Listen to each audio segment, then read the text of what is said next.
ls in Windows /ls for Windows. How to use ls command equivalent in Windows.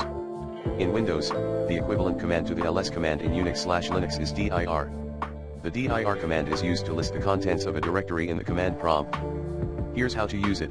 1. Open the command prompt, press Win plus R to open the run dialog. Type cmd and press enter. 2.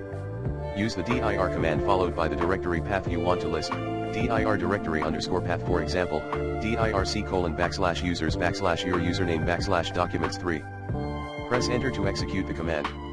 The dir command will list all files and directories in the specified directory. Additionally, you can use various options with the dir command to customize the output. Here are some commonly used options. /a displays files with specified attributes. /b uses bare format, no heading information or summary.